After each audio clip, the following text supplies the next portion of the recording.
प्रयागराज उत्तर प्रदेश के बड़े जनपदों में से एक है।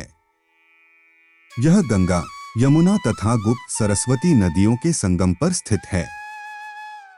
संगम स्थल को त्रिवेणी कहा जाता है एवं यह हिंदुओं के लिए विशेषकर पवित्र स्थल है।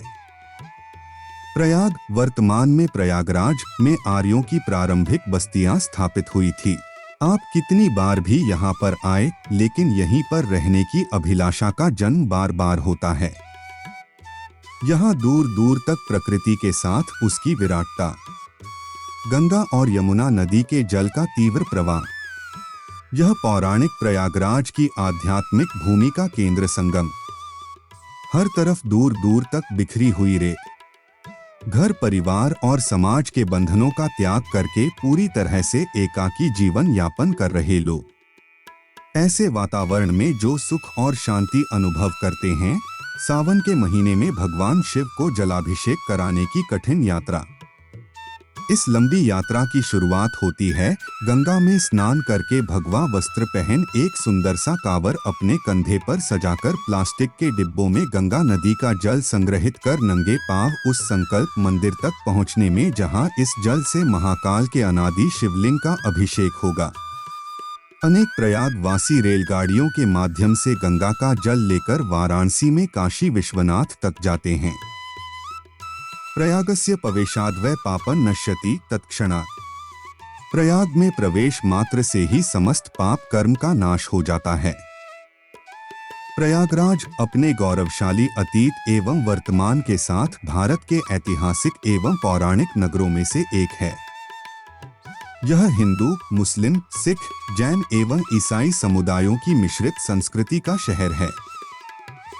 हिंदू मान्यता अनुसार यहाँ सृष्टिकर्ता ब्रह्मा ने सृष्टि कार्य पूर्ण होने के बाद प्रथम यज्ञ किया था। इसी प्रथम यज्ञ के प्र और याग अर्थात यज्ञ से मिलकर प्रयाग बना और उस स्थान का नाम प्रयाग पड़ा, जहाँ भगवान श्री ब्रह्मा जी ने सृष्टि का सबसे पहला यज्ञ संपन्न किया था। इस पावन नगरी के अधिष्ठाता भगवान श्री विष्णु स्वयं हैं और वे यहाँ माधव रूप में विराजमान हैं।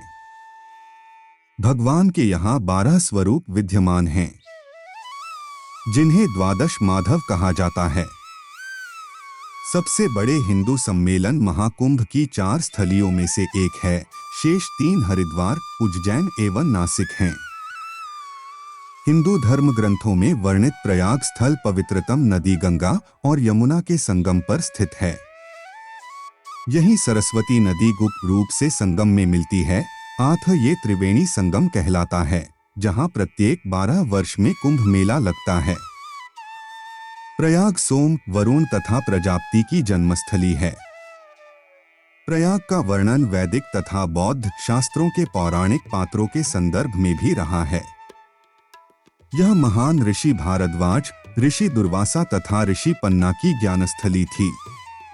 ऋषि भारद्वाज यहाँ लगभग 5000 ईशून्य में निवास करते हुए 10,000 से अधिक शिष्यों को पढ़ाया। वह प्राचीन विश्व के महान दार्शनिक थे।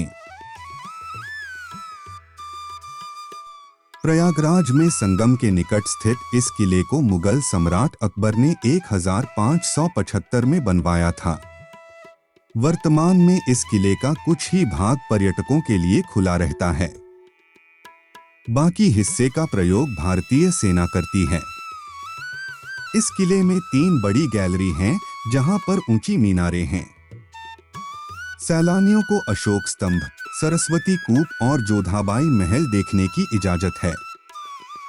इसके अलावा यहां अक्षय वट के नाम से मशहूर बरगद का एक पुराना पेड़ पातालपुर मंदिर भी है। प्रयागराज में माघ मेला के दौरान संगम तट पर श्रद्धालुओं की भीड़ उमड़ती है। उसी संगम तट पर सम्राट अकबर ने भव्य किले का निर्माण कराया था। वह देखने में काफी अद्भुत लगता है।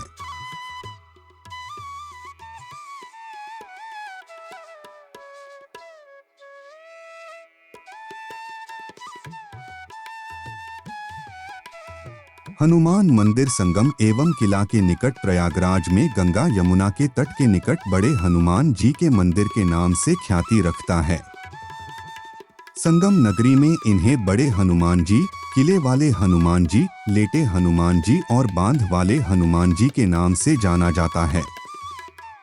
एक यहाँ जमीन से नीचे हनुमान जी की मूर्ति लेटे हुए अवस्था में है तथा हनुमान जी अपनी एक भुजा से अहिरावण और दूसरी भुजा से दूसरे राक्षस को दबाए हुए अवस्था में हैं। यह एकमात्र मंदिर है जिसमें हनुमान जी लेटी हुई मुद्रा में हैं। यहाँ पर स्थापित हनुमान जी की प्रतिमा 20 फीट लंबी है। यह मंदिर हिंदुओं के लिए अति श्रद्धा का केंद्र और दर्शनीय है। यहाँ मंगलवार और शनिवार को भारी भीड़ उमड़ती है। संगम में स्नान करने वाले श्रद्धालु यहाँ दर्शन करना नहीं भूलते। ऐसा कहा जाता है कि गंगा का पानी भगवान हनुमान जी का स्पर्श करता है और उसके बाद गंगा का पानी उतर जाता है। गंगा और यमुना में पानी बढ़ने पर लोग दूर दूर से यहाँ यह नजारा देखने आते हैं। मंदिर के गर्भगृह में हनुमान जी की मूर्ति स्थापित है जो मंदिर के 8.10 फीट नीचे है।